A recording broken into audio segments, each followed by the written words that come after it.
It's Istoryahe time! Mula sa Polytechnic University of the Philippines, bumiyahe ang aming pangkat patungong Pasig City upang bisitahin ang makasaysayang bahay na Tisa. Sumakay kami ng jeep na may rutang Pasig Quiapo at nagpababa sa Plaza Rizal. At mula rito, tinahak na namin ang P. Gomez Street, isang diretsong daan patungo sa lumang bahagi ng lungsod ng Pasig. Sa dulo ng aming lakad, unti-unti nang lumitaw ang bahay na Tisa, isang payak ngunit matatag na tahanan na sagisag ng kasaysayan ng Pasig. Tara, samahan niyo kami sa paglalakbay nito at tukasin natin ang kwento sa likod ng bawat pader at Tisa. La la la.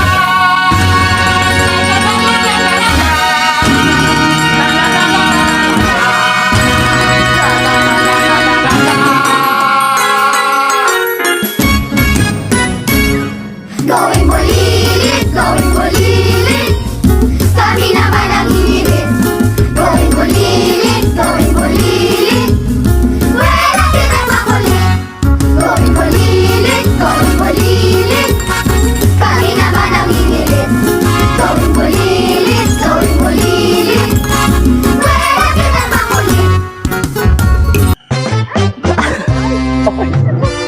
Ayan, magandang araw ngayon. Kami ay dito sa harapan. Kung makita nyo, dito kami sa harapan ng bahay na Tisa.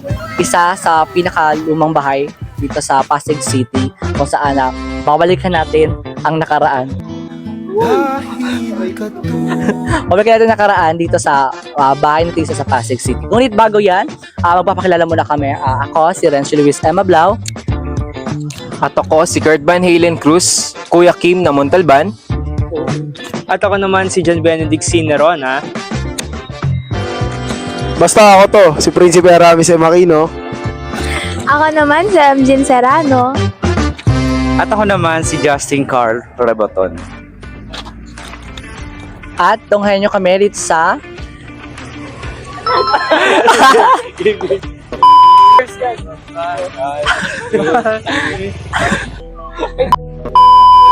Simulan na natin ang... Istoryahe! Ayan, so makita nyo, tayo ngayon sa bahay na Tisa, na kung saan matagpuan to sa P. Gomez Street, dito sa Barangay San Jose sa lungsod ng Pasig or Pasig City. Bale, ito ang pinakamatandang bahay na bato na nandito pa rin tumiira sa lungsod ng Pasig. Itinayo pa ito noong early 1850s o to be specific ay 1846 at nanatiling tirahan pa rin ng kanyang ng mga ina po dito o yung mga bagong henerasyon ng Tech family. Ito rin ay kinikilala bilang isang important cultural property dahil sa kahalagahan nito sa kasaysayan at kultura ng Pasig City. Base sa makita nyo, ang bahay na Tisa sa isa ay nakalocate o na matagpuan sa isang urban na community o parte ng Pasig na malapit na sa mga makasaysayang pook tulad ng Pasig City Museum na kung saan malapit lang dito at iba pang mga heritage spots dito sa Barangay San Jose. Sa lokasyong ito makikita natin sa pagsasanib ng lumang panahon at modernong lungsod, bagong lungsod o gulsani at kalsada, mga moderno na, nanatili pa rin talaga dito yung kakaiba o kakaibang dating ng bahay o yung magic na parang nagbubukas siya sa pinto na kasaysayan ng lungsod ng Pasig. Ang mismong P. Gomez Street na kung saan dito matagpuan yung bahay na Tisa ay isa ring bahagi ng mas malawak na heritage area ng Pasig City kung saan mas maraming lumang estruktura ang makita. Kaya maganda talaga itong puntahan na destinasyon kung gusto mong maramdaman ang totoong kwento ng kasaysayan sa isang lugar na hindi lang basta lumang bayan ito, kundi buhay pa rin talaga ang puso ng komunidad dito.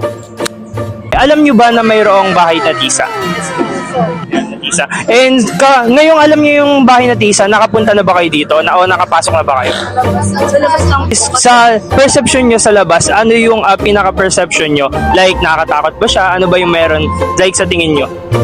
Actually, ginagawan din siya ng storya kasi nga lumang bahay, syempre may history. So, mayroong mga tao sinasabi, haunted yan kasi ganyan. Especially from our history, baka ganito. Parang niya tignan, no? Like parang sobrang historic na talaga. Parang kapag dumaan ka doon, yung tawag dito, Nostalgic. Ang bahay na Tisa ay isa sa mga pinakalumang natitirang bahay ng mga ninuno sa lungsod ng Pasig, na itinayo noong 1846 sa panahon ng kolonyalismo ng Espanya. Ito ay tinayo ni Don Cecilio Tec, isang kilalang personalidad sa Pasig at nananatili sa pangangalaga ng pamilya Tech sa loob ng ilang henerasyon. Naging tahanan nito ng 8 henerasyon ng pamilyang Tech na direkta mga apo ni Don Cecilio Tech. Ang pamilya Tech ay lehitimong taga-Pasig pa noong 1766 na batay sa natirang tala dito sa Pasig. Ang bahay na Tisa ay isang pambihirang halimbawa ng isang bahay pamana na patuloy na tinitiran ng pamilya Tech. Bago itinayo ang bahay na Tisa ni Don Cecilio Tech, ang lugar kung saan nakatayo ang bahay na Tisa ay kilala noon bilang Kawayanan at Bukirin sa Pasig. Ang mga materyales na ginamit sa pagpapatayo ng bahay na Tisa ay mula sa Antipolo at sa Rizal. So ayan, bale, nandito na kami ngayon sa unang palapag ng bahay na Tisa dito sa Pasig City. And ayun, bale dito sa first floor ay may makita rin kayong ibang mga kagamitan dito. Nandito tayo sa hagdanan, nagpaakyat tayo ng second floor ng bahay na Tisa. Pero bago natin marating yung second floor, no, makikita muna natin dito yung historical marker ng bahay na Tisa, kung paano pa siya naging historical na bahay. So ngayon, tara, akyat tayo.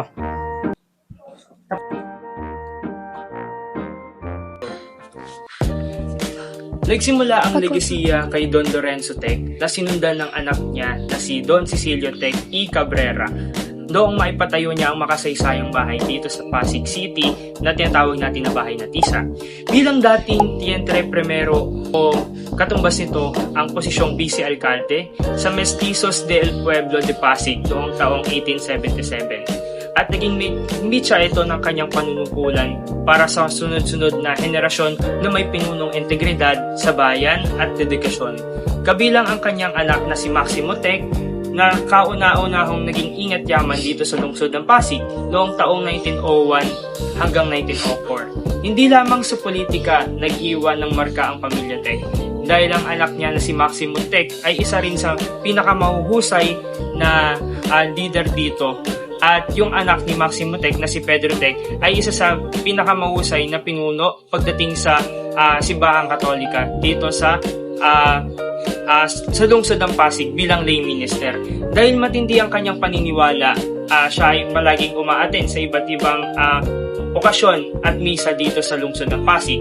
At siya ay itinanghal ng Kongregasyon ng Immaculate Heart of Mary bilang permanente at panghabang buhay na pinuno o leader sa Semana Santa tuwing selebrasyon ng ating mahal na araw. At siya din ay isa sa mga ordinal na miyembro ng isang grupo na tinatawag natin na 7 matanda sa nayon. At ipinamalas din niya ang kanyang angking husay at talino pagdating sa pananaliksik at naging presidente siya ng Historical Research Club na kung saan miyembro si Gregorio Coaching Sr. na malaki rin ang kanilang naging kontribusyon dito sa lungsod ng Pasig. So makikita natin, ito yung family picture ng pamilya Tech. Ito si Maximo Tech na anak niya si Pedro Tech, and si Maximo Tech is kapatid niya si Simplicia Tech. So yan. So ngayon makikita natin na ito pinakamatandang piano na pagmamayari ni Felicia Tech. And ito ay 100 years old na. Makikita natin kung gaano katanda nito. At ito, makikita natin, buhay na buhay at natunog pa, guys. You see that?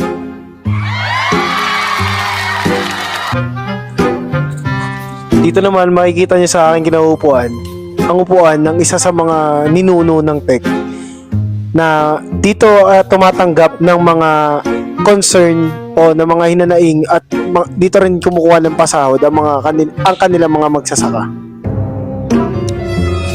Dito pala si Mayor Vico. Mayor Vico ko ba yun? Uli, makikita nyo ito. Napakalaking banga nito. And dalawa to. Ito po yung nasa kapila. Kasabay siya ng pagbuo ng bahay noong 1846. So, sobrang tanda na nito, guys. Di pa ako pinapanganak, buhay na to.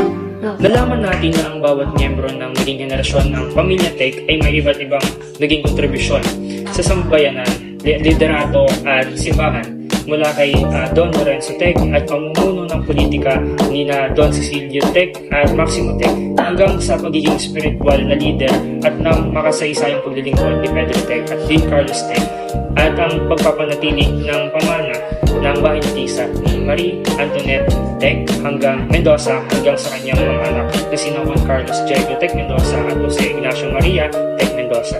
Nananatili ang kanilang layunin at pagpapaunlad sa ating pagkakakilanlan bilang mga Pilipino mula pa nung panahon ng pagkain. Dito naman sa parte nito, may kita natin yung gilingan, no? Pinakalumang gilingan. No? Kapag giniling-giling ka dito, giling-giling. Hindi, joke lang. Ayan. So, ito rin yung dikdikan, no? So, medyo dikdikan dito ng parang bawang, sibuyas yan. Pero makikita nyo dito sa parting ito, tawag dito is yung pinakalumang plancha natin dito sa parting ito, no? So dito nilalagay yung mga damit para syempre matuwid. Siguro pag ginataw ka na ito, tutuwid ka talaga eh. Ayun lang naman dito sa part na to. So guys, ako uli. Ito may papakita ko sa inyo. Liga, tara. Makikita nyo dito, may isang butas dito na sinasabi po ni isang pamilya ng Tec na isa to ang tama ng bala at makikita nyo mayroong tingga sa loob at talagang baon na baon at eto napakatigas. Tingnan mo, biruin mo, tama na ng baril yan pero ang tibay pa rin, hindi matibag-tibag hanggang ngayon. So guys, hanapin natin kung saan nakakabila nito. Makikita nyo rin dito sa side na to. Ito yung side nila na kung saan kapag naghugas sila ng mga plato, dito nila ginagawa ilagay yung plato para matuyo. O ito yung pinakapansalaan ng tubig, panlaglagan ng tubig. Makikita nyo rin dito, itong parang jar na to. Ano siya, lalagyanan siya ng tubig nung panahon nila.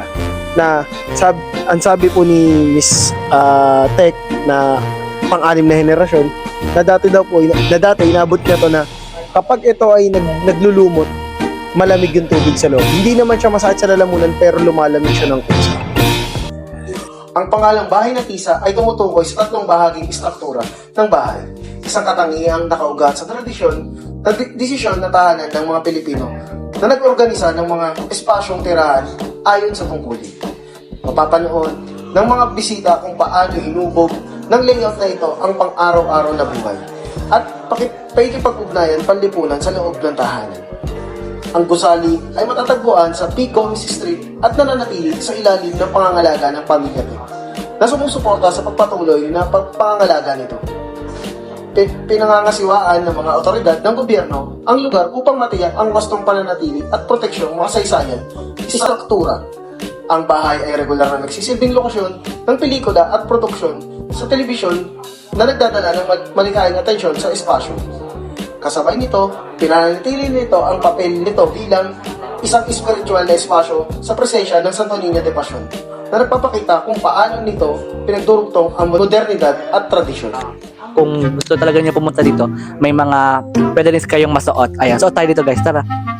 Suotin natin. Suot natin, tara. Suotin natin. Dito ka din, MJ.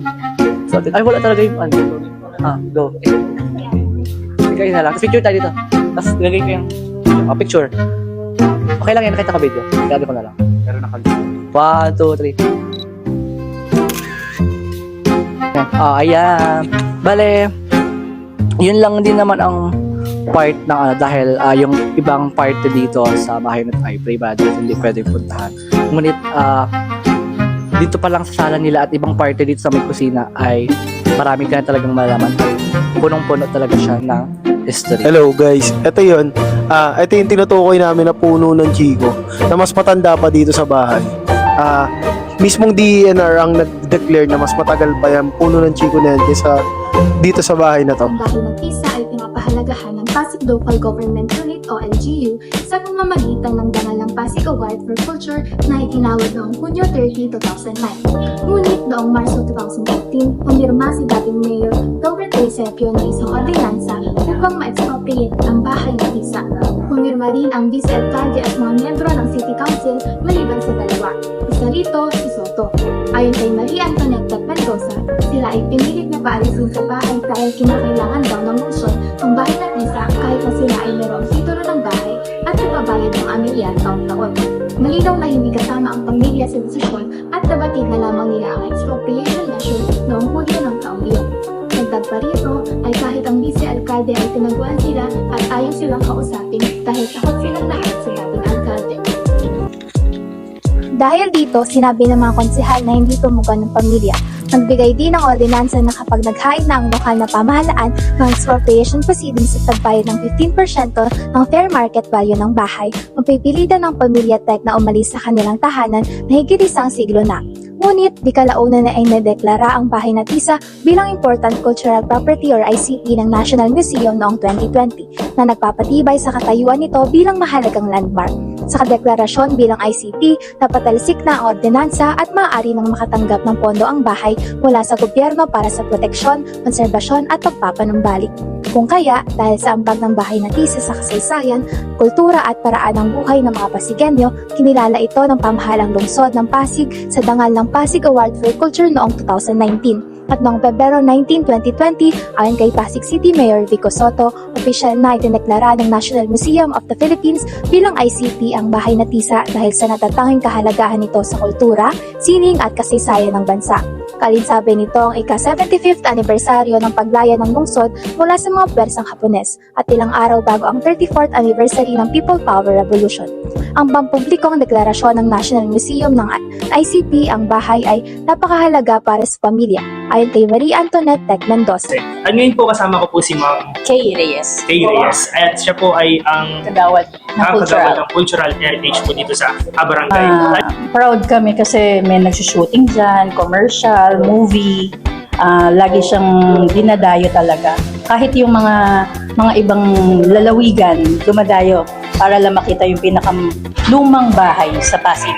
And ano naman po siguro yung magiging contribute po siguro ni barangay po para po mas mapanatili po yung Actually, meron kaming resolution ordinance na ginawa ngayon na ipinapasa namin na hindi na maparadahan yung harap para maging mas ma-secure namin yung pinaka-built ng bahay na hindi siya matambayan ng kung sino-sino, hindi masira yung pinaka-structure niya. Kasi once na may tumambay, may nagkakalat, kaya ginawa namin ng ordinansa. Mas naging makabuluhan ang bahay na tisa nang ito ay ginamit bilang Freedom House noong panahon ng batas na ito. Sa panahon ng maraming Pilipino ang nakaranas ng takot at pang-aabuso, ang bahay ay nagsilbing ligtas na kanlungan ng mga aktivista at lumalaban para sa kalayaan. Dito sila pansamantalang nakahanap ng proteksyon at lakas ng loob upang ipaglaban ang kanilang karapatan. Sa kasalukuyan, ang bahay na tisa ay nagsisilbing paalala sa mga kabataan tungkol sa mga aral ng ating kasaysayan. Mahalaga itong alagaan at mahalagahan upang hindi makalimutan ang mga sakripisyong ginawa para sa kalayaan ng bansa. Ngayon po kasama po natin si Ma'am Marie Antoinette Tech Mendoza, ang ka-anim na generation nitong bahay na tisa. Bilang taga dito sa Pasig City, bakit nyo po ire-recommenda sa mga turista, especially sa mga mag-aaral, na bisitahin ang bahay na tisa? At ano po sa tingin nyo yung pinaka-magic na dito sa bahay na tisa na talagang ipagmamalaki at makikita ng bawat mga tao? Actually, wala namang may pagmamalaki sa bahay na tisa kung hindi.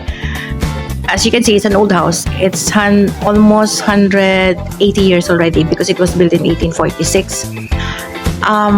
It's an ordinary house. Diba? Kaya lang, ang para sa akin kasi, pinangako ko kay Mayor Vico nung naupo siya as Mayor of Pasig na I will open bahay na tisa, especially to students, sa mga kabataan. Kasi yung pakiramdam ko kasi it would be better for the youth to step forward if they've seen part of the past. Hindi lang yung nakita lang nila, kundi parang na-experience nila. Kasi pag nandito ka sa loob ng bahay, parang feel mo yung unang panahon. So yun, nalibot na nga natin, nakita natin ang iba't ibang halaga at mga kwento ng bawat things at mga bagay dito. So eto, ako nga pala si Kurt Van Halen, ang Kuya Kim ng Montalban, Rizal. Ako po si Emjen Serrano. Ako po si Renzo Luis M. Mablao from the Gateway to Bicolandia, Lahat Camarines Norte. Tolol baliw. At ako naman si Justin Carr de Boton. Oo, ako to. Si Prinsipe Aramis M. Aquino. At ako naman si John Benedict Cinerona ng Garments Capital of the Philippines, Taytay Rizal. Mula dito sa bahay na Tisa sa Pasig City, istoryahin na yan! Bye-bye! Bye-bye! Bye! Ngayon po, hingin lang po namin ay yung pinaka-consent nyo. Is pumapayag po ba kayo na ilabas yung video para sa ating educational purposes? Yes. Ngayon po, mag-aas lang po kami din ng ilang permission para po mailabas po namin itong video na to para sa aming history vlog po. Yes, okay. Okay lang naman. Wala problem. Ngayon po ay hingi lang po tayo ng kanyang consent para sa paglalabas ng iba't ibang impormasyon tungkol sa bahay na Tisa. Pwede naman.